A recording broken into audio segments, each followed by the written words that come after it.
আজকে গ্রামের মোড়লের বাড়িতে চুরি করব। এই বেটার অনেক টাকা। হরিপদবাবু মরে গেলে এত বড় সম্পত্তি খাবে কে? সময় নষ্ট না করে ঢুকে পড়ি। আরে এই তো পেয়েছি। এই লম্বা লোহার পাইপটা এইখানটা দিয়ে এইখানটা গিয়ে ঠেকেছে। তাহলে এই পাইপ দিয়ে এই ভেন্টিলেটর দিয়ে গিয়ে চুরিটা করি।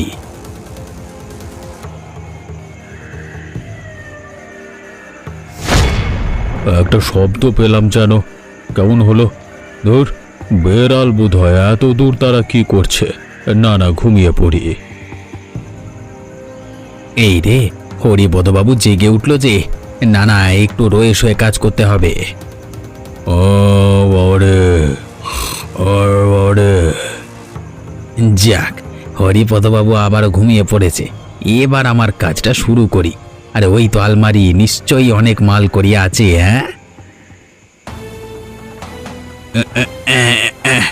তালাটা কিছুতেই খুলতে পারছি না। তোর কি যে করি। আরেকবার জোর দিয়ে খোলবার চেষ্টা করি। এই তো সাবাস পটা, তালা খুলে ফেললাম। বাহ, এখানে তো অনেক টাকা। একটা কাজ করি, সব টাকা নিলে সন্দেহ করবে, বরং কিছু টাকা নিয়ে কেটে পড়ি।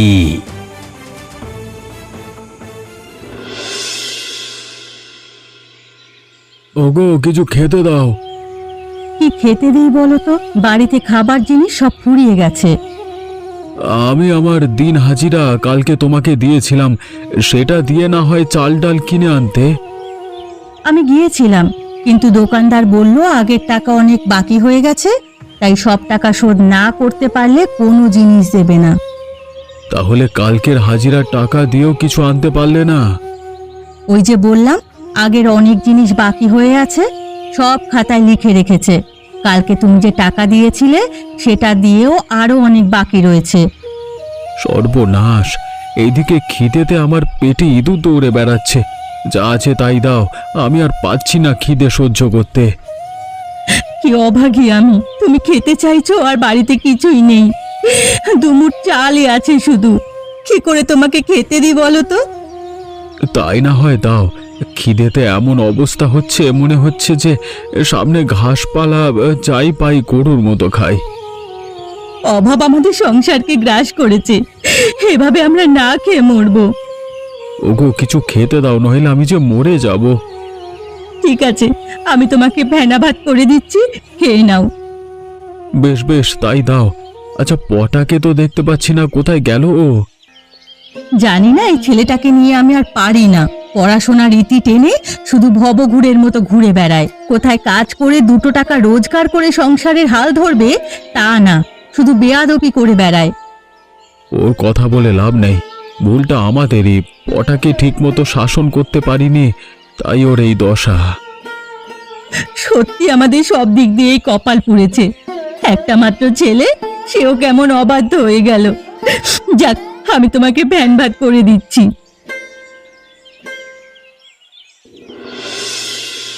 সর্বনাশ! আমার আলমারিটা খোলা কেন?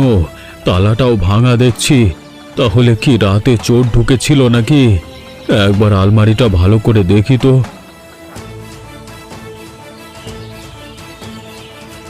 হায় হায় হায় হায়, সর্বনাশ হয়ে গেছে আমার। টাকা পয়সা সব চুরি হয়ে গেছে। তবে তবে কিছু টাকা আছে, গুনে দেখি তো। এ বাবা, 10, 13, 18। কি বাকি টাকা গেল কোথায়? এখানে তো আরো টাকা থাকবার কথা, কিন্তু কিন্তু চোর ঢুকলো কোত্থেকে? আমি তো সদর দরজায় বড় তালা লাগিয়েছিলাম। ওই তো ভেন্টিলেটরটা খোলা, তার মানে ওখান দিয়ে চোর ঢুকেছে। না না না, আমার এখন সতর্ক থাকতে হবে। তবে আমার যে টাকা চুরি করেছে তাকে আমি ছাড়বো না, শাস্তি দেবই আমি। 7 জন্ম মতো মনে রাখবে সে। মা, ও মা, কোথায় গেলে? এদিকে এসো একবার, দেখো আমি কত বাজার করে নিয়ে এসেছি। কিরে পটা, তুই সারা রাত কোথায় ছিলি? আর তোর হাতে এত বাজার এলো কোথা থেকে? তুই এত বাজার করবার টাকা কোত্থেকে পেলি? ও, তোমরা কি শুরু করেছো বলো তো? এত প্রশ্ন করছো কেন? আমি তোমাদের জন্যই এত বাজার করেছি। অনেক দিন বাদে সকলে মিলে একসাথে ভালো করে খাবো তা না, আমাকে তোমরা প্রশ্ন করেই যাচ্ছ। আগে আমাদের প্রশ্নের উত্তর দে পটা, খাওয়া দাওয়া পরে হবে। তোর বাবা এত কষ্ট করে রোজগার করেও সংসার চালাতে হিমশিম খাচ্ছে, আর তুই হঠাৎ করে এত বাজার কি করে আনলি? পটা, সত্যি করে বল তো, তুই কোনো চুরি চামারি করিসনি তো? আরে না না, আমি একটা নতুন কাজ পেয়েছি, তাই সারা রাত আমি কালকে বাইরে ছিলাম। পটা, আগে তুই বল, যা বলছিস সব সত্যি বলছিস তো? ও মা, আমি তোমার দিব্যি খেয়ে বললাম, সত্যি আমি ভালো কাজ করেই টাকা রোজগার করেছি। রমা, ওটা যখন বলছে তাহলে ওর উপর তুমি বিশ্বাস রাখতে পারো। এবার বাজারগুলো নিয়ে যাও, ভালো করে রান্না করো। এখানে বড় কাতলা মাছ আছে, সাথে পাঁঠার মাংস। উপরওয়ালা আমার প্রার্থনা শুনেছেন, তাই আজকে ছেলের রোজগারে সকলে মিলে একসাথে কবজি ডুবিয়ে খাবো। কে বা কি করে এমন কাজ করলো সেটাই জানতে হবে। হে ওপরওয়ালা, সকলকে ভালো রাখো। রহিম চাচা, আপনি যাচ্ছেন কোথায়? আমি যাচ্ছি মসজিদে, নামাজের সময় হয়ে আসছে। তাই তুমি কোথায় যাচ্ছ? যাচ্ছি গ্রামের চৌমাথার মোড়ে হাকিমের কাছে। হাকিমের কাছে? কিন্তু কেন? কালকে রাতে আমার বাড়িতে চুরি হয়েছে। সর্বনাশ, চুরি হয়েছে? তা কি চুরি হয়েছে? টাকা। চোর ঘরের ভেতরে ঢুকে টাকা চুরি করে পালিয়েছে, আবার কিছু টাকা রেখেও দিয়েছে। আশ্চর্য তো, তোমার কারোর উপর সন্দেহ হচ্ছে কি? না না, সেরকম কাউকে সন্দেহ হচ্ছে না, তাই ভাবছি হাকিমের কাছে গিয়ে পরামর্শ করব। কিন্তু হাকিম সাহেব তো কোনো বিশেষ কাজে শহরে গেছেন, বিশেষ কাজের জন্য। ও তাই নাকি? আচ্ছা, বলছি কি রহিম কাকা, আপনি গ্রামের একজন জ্ঞানী মানুষ, সকলে ছোট বড় সব সংকটে আপনার উপদেশ দেয়, তাই যদি আমার বাড়ির চুরির বিষয়টা একটু দেখে নিতেন। আচ্ছা আচ্ছা, দেখছি। আজকে সন্ধে তোমার বাড়ি যাব, তারপর দেখে বলবো।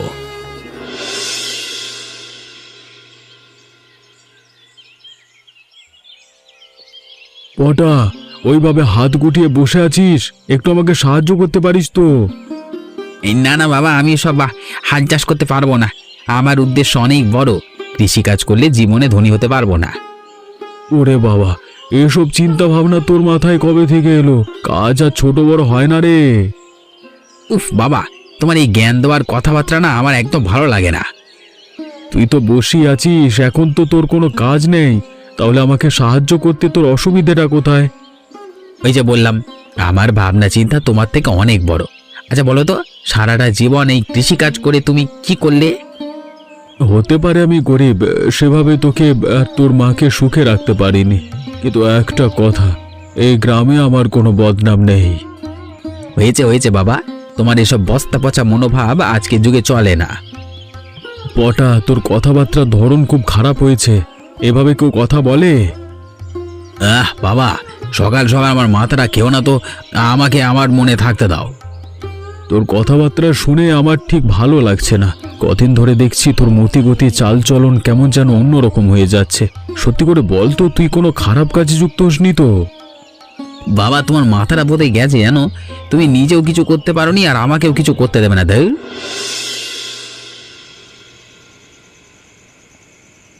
হরিপদ বাড়িতে আছো?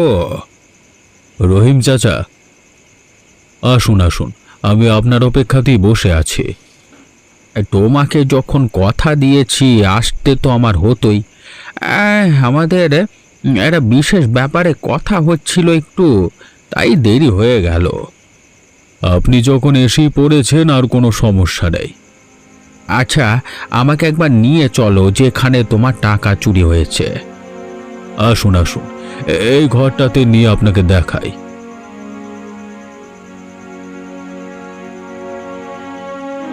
এই আলমারি থেকেই আমার কালকে রাতে টাকা চুরি হয়। বুঝতে পেরেছি, আমি একটু দেখে নিই চারিদিকটা। হ্যাঁ,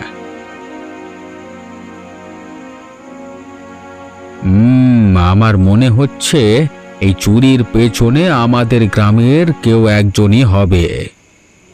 অবিশ্বাস্য ঘটনা, আমাদের গ্রামের লোক কি করে হতে পারে? এর আগে কোনোদিনও তো আমার বাড়িতে এভাবে কেউ চুরি করবার সাহস পায়নি, তাহলে হঠাৎ কালকে রাতে কি স্পর্ধা দেখালো? দিনকাল পাল্টেছে গো। এখন মানুষের মধ্যে চুরি চামারি করবার প্রবৃত্তি অনেকটাই বেড়েছে। তাই আগে যা হয়নি এখন যে সেটা হবে না, সম্পূর্ণ ভুল ধারণা। তাহলে কি কি করে চোরকে ধরতে পারবো? আমি নিশ্চিত চোর আবার তোমার বাড়িতে আসবে। একবার বাঘের মুখে রক্তের স্বাদ লেগেছে, সে তো স্বীকার করতে আসবেই, তাই না? আপনার কথাটার মধ্যে যুক্তি আছে। তাহলে আমি কি করতে পারি? একটা কাজ করো, তুমি কিছুদিন তোমার বাড়িটা পাহারা দেওয়ার জন্য ব্যবস্থা করো। একদিনের জন্য বড়লোক হওয়ার সুযোগ? হ্যাঁ, আমি যা বলছি তাই করো। বেশ, আপনার কথা মতো আমি তাই করব, কিন্তু কাকে পাহারাদার হিসেবে ঠিক করা যায়? হরিপদ বাবুর বাড়ি থেকে যা টাকা চুরি করেছি সবটা খেয়েই উড়িয়ে দিয়েছি। আরও একবার ওনার বাড়িতে চুরি করবার প্রস্তুতি নিতে হবে, কিন্তু এবার অনেকটাই সাবধানে এবং পরিকল্পিতভাবে করতে হবে।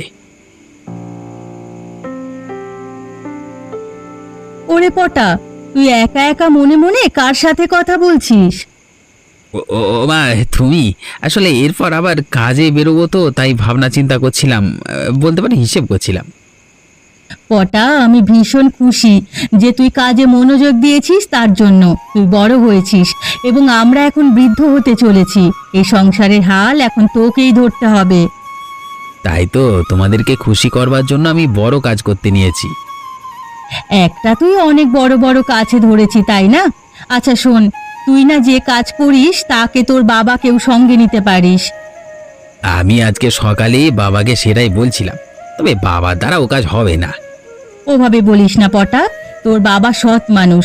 সে আজ অবধি কোনো ঘাটের ধার ধারেনি। অভাব সহ্য করেছে, কিন্তু মান সম্মান বিক্রি করেনি।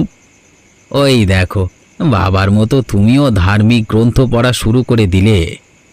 পটা, তোর কথাবার্তা কেমন যেন হয়ে যাচ্ছে। আমি ভালো কথা বললাম আর তুই উল্টে আমাকে বিদ্রূপ করলি। আমার আগামী চুরি করবার পরিকল্পনায় যদি বাবাকে সঙ্গে নিয়ে নিই তাহলে অনেকটা সুবিধা হবে, এতে আমিও সুরক্ষিত থাকবো।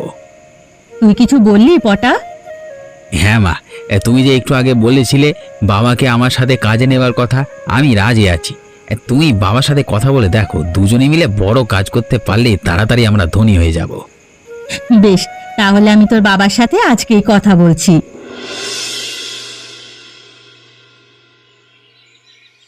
নমস্কার হরিপদবাবু, কেমন আছেন? ও কেষ্ট, আমি বিশেষ ভালো নাই। তুমি কেমন আছো বলো? কি আর বলি হরিপদবাবু, আপনি তো সবই জানেন। অভাবের সংসারে খুব কষ্টে জীবনযাপন করছি। কেন, তুমি কাজকর্ম কিছু করছো না? হাতে তেমন কাজকর্ম কিছুই নেই। টুকটাক যা কাজ করবার সুযোগ পাই তাই দিয়ে কোনো রকম চলছি। আচ্ছা, তোমার ছেলে পটা বেশ তো বড় হয়েছে, তাই না? হ্যাঁ হরিপদবাবু। তাহলে তোমার চিন্তা কিসের? তোমার ছেলে বড় হয়েছে, উপযুক্ত হয়েছে, সে এখন রোজগার করবে। হরিপদবাবু, পটা ইতিমধ্যে কিছু একটা কাজ শুরু করেছে, বেশ বড় কাজ। তবে কি কাজ সেটা আমরা এখনো জানতে পারিনি। সে কাজে নাকি অনেক টাকা। আমি ছেলের রোজগারে ধার ধারি না। আমি যতদিন জীবিত থাকব নিজের রোজগারে আমার এবং আমার স্ত্রীর পেট চালাবো। বাহ, তোমার চিন্তা ভাবনা দেখে আমি খুশি হলাম। হরিপদবাবু, এবার আপনি বলুন, আপনি কেমন আছেন? আমার মন মেজাজ ভালো নেই। আসলে দুদিন আগে আমার বাড়িতে চুরি হয়। রাত্রিবেলায় চোর ঢুকে আলমারি খুলে বেশ কিছু টাকা নিয়ে যায়। সেই চোরকে এখন আমি ধরতে পারিনি, তাই নিয়ে চিন্তিত। সর্বনাশ! আপনার বাড়িতে কার এত স্পর্ধা হলো চুরি করবার? সে তো আমিও বুঝে উঠতে পারছি না। আচ্ছা, কথা আমাকে একজন পাহারাদার জোগাড় করে দিতে পারবে? পাহারাদার? হ্যাঁ, পাহারাদার। আমার ঘরে প্রতি রাতে সে পাহারা দেবে, আর চোর ধরতে পারলে পুরস্কার হিসেবে আমি তাকে একদিনের জন্য বড় লোক করে দেব। একদিনের জন্য বড় লোক? আচ্ছা বাবু, একটা কথা বলছি, যদি অনুমতি দেন। বলো কেষ্ট। বলছিলাম, আমার কোনো পুরস্কারের দরকার নেই, তবে এই পাহারা দেওয়ার কাজটা যদি আমি করি তাহলে আপনার কোনো অসুবিধা আছে? না না, অসুবিধে কেন থাকবে? তবে তার বিনিময়ে আমি তোমাকে কি দেব বলো? আমি যদি চোর ধরে দিতে পারি তাহলে আপনার বাড়িতে আমাকে সবসময় একটা কাজের ব্যবস্থা করে দেবেন, যাতে আমি অন্তত দুবেলা দুমুঠো খেতে পারি। আমি এই বিষয়টা নিয়ে ভেবে দেখব। তবে আমি যে বললাম, প্রথমে এই লোককে আমি একদিনের জন্য হলেও বড় লোক করে দেব আমার বিষয় সম্পত্তি দিয়ে। রহিম চাচা, কেমন আছেন? আরে পটা, এখানে কি করছো? রহিম চাচা, আমি বড় কাজের পরিকল্পনা করছি। নদীর ধারে নিরিবিলিতে মাথায় অনেক ভালো বুদ্ধি আসে, তাই এখানে বসে আছি। বেশ বেশ পটা, তুমি তো দেখছি অনেক বড় কথা শিখেছ। হবে নাই বা কেন? এখন তো আর ছোট নেই, উপযুক্ত হয়েছ। মা বাবার ভরসা যে তুমি। রহিম কাকা, আসুন আমার সাথে নদীর ধারে একটু বসুন, দেখবেন খুব ভালো লাগবে। না না পটা, বসবার সময় নেই। আমি যাচ্ছি আমার কাজে। আমার আবার নামাজেরও সময় হয়ে গেল। ঠিক আছে রহিম চাচা, তাহলে অন্য একদিন কথা হবে। হ্যাঁ বেশ বেশ। আচ্ছা পটা, তোমাদের একটা কথা বলবার আছে। বলুন রহিম চাচা। বলছিলাম, হরিপদ বাবুর বাড়িতে কিছুদিন আগে চুরি হয়েছে, তাই উনি একজন পাহারাদার খুঁজছেন। যদি তোমার চোখে কেউ থাকে এ কাজ করবার মতো, তাহলে একবার জানিও। হ্যাঁ, যা ভেবেছিলাম তাই। হরিপদবাবু অনেকটা সতর্ক হয়েছে। বাবাকে সঙ্গে নিয়ে পরের পদক্ষেপ নেওয়াটা বুদ্ধিমানের কাজ হবে। কি পটা, মনে মনে কি ভাবছো? না না, ওই আর কি বলছিলাম যে হরিপদবাবু এই কাজের জন্য কি বকশিশ দেবেন? যদি সেই পাহারাদার চোরকে ধরতে পারে, তাহলে তাকে একদিনের জন্য বড়লোক হওয়ার সুযোগ দেবেন। ও তাই নাকি? তাহলে তো পাহারাদার খুঁজতেই হয়। ঠিক আছে, আমি দেখছি।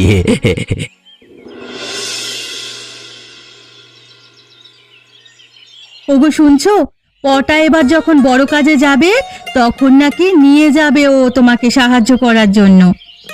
ওটা আমাকে নিয়ে যাবে বিশ্বাস হচ্ছে না, কারণ ওর চিন্তাধারা এবং আমার চিন্তাধারার মধ্যে অনেক পার্থক্য আছে। ওগো জিদ করো না, পটা ছেলে মানুষ, ওর ভাবনা চিন্তা তো একটু অন্যরকম হবেই। দেখবে আরো যখন বয়স হবে তখন ঠিক পরিণত হয়ে যাবে। দেখা যাক। আচ্ছা বলছিলাম, হরিপদবাবু আমাকে একটা কাজের সুযোগ দিয়েছে। ওনার বাড়িতে কিছুদিন আগে রাত্রিবেলায় চুরি হয়েছে, বেশ কিছু টাকা নাকি চোর নিয়ে গেছে আলমারি খুলে। সর্বনাশ! কিন্তু কে করলো এই কাজ? সেটাই জানবার জন্য, মানে চোরকে ধরবার জন্য হরিপদবাবু পাহারাদার খুঁজছিলেন। আমাকে বলাতে আমি রাজি হয়ে গেলাম। উনি এটাও বললেন যদি কেউ চোর ধরে দিতে পারে তাহলে তাকে একদিনের জন্য বড় লোক করে দেবে। সে কি, একদিনের জন্য বড় লোক? আমি বুঝে উঠতে পারলাম না। যাক, হরিপদবাবুর ব্যাপারে উনি বুঝবেন। আমি হরিপদবাবুকে বললাম যে যদি আমি চোর ধরে দিতে পারি তাহলে উনি যেন ওনার বাড়িতে আমার একটা স্থায়ী কাজের ব্যবস্থা করে দেন। সেক্ষেত্রে আমাদের অভাব অনেকটা দূর হবে। বেশ ভালো কথা। তাহলে আর না ভেবে তুমি হরিপদবাবুর বাড়িতে পাহারাদারের কাজ করা শুরু করে দাও। আচ্ছা আচ্ছা, একটা কথা বলি, যদি আমাকে কাজে সাহায্য করেও তাহলে ভবিষ্যতে আমরা অনেক উপকৃত হব। তুমি একবার ওকে বলে কালকে আমার সাথে পাঠিও। বাবা, আমি তোমাকে সাহায্য করব তোমার কাজে, এবং তুমিও আমাকে সাহায্য করবে। মানে দুজন দুজনাকে সাহায্য করব। একদিনের জন্য বড় লোক হয়ে যাব, কেমন? পটা, আমি এই জন্যই তোর চিন্তাধারাকে পছন্দ করি না। শুধু টাকা আর বড় লোক, এই ধান্দাই তোর মুখে। আগে কাজটা তো কর। বাবা, তোমার মতো চিন্তা ভাবনা করলে তাহলে যে সারা জীবন ওভাবেই কাটবে আমাদের। আহা, তোমরা ঝগড়া করো না তো। একটা কাজ করতে যাচ্ছ দুজনে মিলে, সেটা ভালোভাবে করার চেষ্টা করো। আর বেশি কথা বাড়িও না। হরিপদ বাবুকে গিয়ে বলো যে তোমরা বাবা ছেলে মিলে ওনার ঘর পাহারা দেবে। আমি এক্ষুনি যাচ্ছি গো। হরিপদ, পাহারা দেবার ব্যবস্থা কিছু হলো? আমি কালকে বাজার যাবার সময় ওই কেষ্টর সাথে সাক্ষাৎ হয়, তখন পুরো বিষয়টাকে বললাম আর কেষ্ট আমাকে সাহায্য করতে রাজি হয়েছে। কেষ্টর ছেলে পটার সাথে আমারও আজকে সাক্ষাৎ হয়। আমিও তাকে বলি পাহারাদারের বিষয়টা। আজকে বিকেলবেলায় কেষ্ট এসে আমাকে বলে গেল যে বাবা ছেলে মিলে, মানে দুজনেই নাকি আমাদের বাড়ি পাহারা দেবে। বাহ, এ তো ভালো কথা। তাহলে আমার মনে হচ্ছে চোর খুব শীঘ্রই ধরা পড়বে। বলছিলাম আজকে রাতে আপনাকে আমি আমার বাড়িতে থাকবার অনুরোধ করছি, দয়া করে আমার অনুরোধ রাখুন। ঠিক আছে, এত করে যখন বলছো তাহলে তোমার অনুরোধ কি করে ফেলতে পারি বলো। ওটা হরিপদবাবু শুয়ে পড়েছে, এবার আমাদের কাজ শুরু করি। আজকে প্রথম দিন, তাই তৎপর হয়ে পাহারা দেওয়া শুরু করি। আর শোন, ঘুমিয়ে পড়িস না। বাবা তুমি চিন্তা করো না, আমি ঘুমাবো না, একদম সজাগ থাকবো। বেশ, তাহলে আমরা ঘরের বাইরে নিজেদের সুবিধা মতো দাঁড়িয়ে পড়ি। বাবাকে নিচে পাঠিয়ে দিই, আমি এখানেই থাকি। তাহলে পাহারা দেবার বাহানা করে হরিপদবাবুর মাল সরাতে পারবো। কি ভাবছিস কি রে? বাবা তুমি নিচে মানে বাড়ির সদর দরজায় থাকো, আমি উপর তলায় হরিপদবাবুর ঘরের কাছে থাকি। কারণ যদি চোর ঢুকে প্রথমে নিচের তলায় এসে তারপর মানে উপরে উঠবে, তাই না? আর তুমি নিচে থাকলে চোরকে তুমি সহজেই ধরতে পারবে। বাহ, তুই তো বেশ বুদ্ধিমানের মতো কথা বলেছিস। তাহলে আমি চলে যাচ্ছি। হ্যাঁ, এবার জমবে মজা, পাহারাও হবে, চুরিও হবে।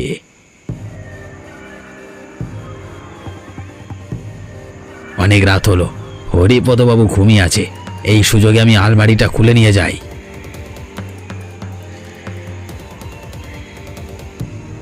এই তো অনেক টাকা, আজকাল কিচ্ছু রাখবো না, সব ঝেড়ে দেবো।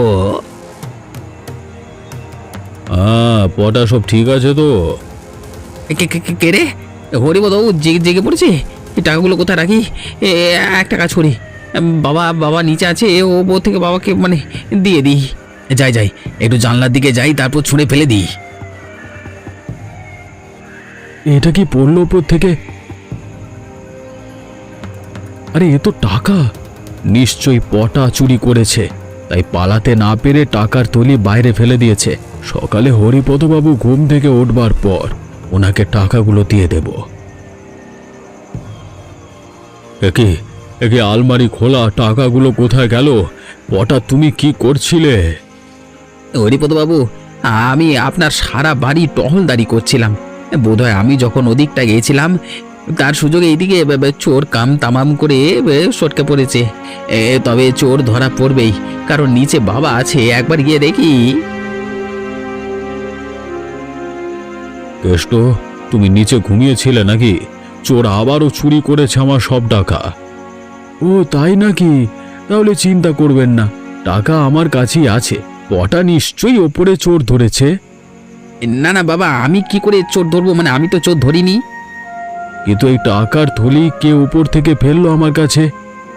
কেষ্ট, আমি বুঝে গেছি, কাউকে কিছু বলতে হবে না। তুমি চুরি করে এখন নাটক করছো, তাই তো? বাবা শেষ পর্যন্ত তুমি চুরি করলে হরিপদবাবুর টাকা? আমাকে জ্ঞানের কথা বলো সব সময়, আর আজকে তুমি ছি ছি ছি ছি ছি। না না, ওসব মিথ্যে কথা বলছে, আমাকে ভুল বুঝছো তোমরা। কেষ্ট, আমি তোকে বিশ্বাস করে অনেক ভুল করেছি রে। কেষ্ট চুরি করেনি, করেছে পটা, আর এখন নিজের বাবাকে ফাঁসাচ্ছে। আমি ভোর রাতে নামাজ পড়বার জন্য উঠি, তখন আমি হরিপদ বাবুর ঘরে শব্দ পাই। আমি লুকিয়ে দেখি পটা আলমারি খুলে টাকা চুরি করছে। তারপর পুরো বিষয়টা আমি নিজের চোখে দেখি। পটা, তার মানে তুমি আসল চোর? এবার আর তোমার রক্ষে নেই, বাকি জীবন তোমার কারাগারে কাটাবার ব্যবস্থা করছি। কি কপাল আমার, শেষমেশ নিজের ছেলে আমাকে চোর সাব্যস্ত করে ফাঁসাতে চাইলো। শান্ত হও, শান্ত হও, ও পড়ালা আছে, ওনার বিচার কখনো ভুল হয় না। হরিপদ, তুমি কেষ্টর সততার জন্য ওকে বকশিশ দেবার ব্যবস্থা করো। হ্যাঁ হ্যাঁ, আমি কালকের দিনের জন্য আমার সমস্ত বিষয় সম্পত্তির মালিকানা দিলাম ওকে। হরিপদবাবু, আমি আগেই বলেছিলাম আমি আপনার ওসব কিছু চাই না, আমার কিচ্ছু দরকার নেই। বেশ একটা স্থায়ী কাজের দরকার। বেশ, তাহলে তাই দিলাম। এমনই মজার মজার গল্প দেখতে আমাদের চ্যানেলটিকে সাবস্ক্রাইব করতে ভুলবেন না।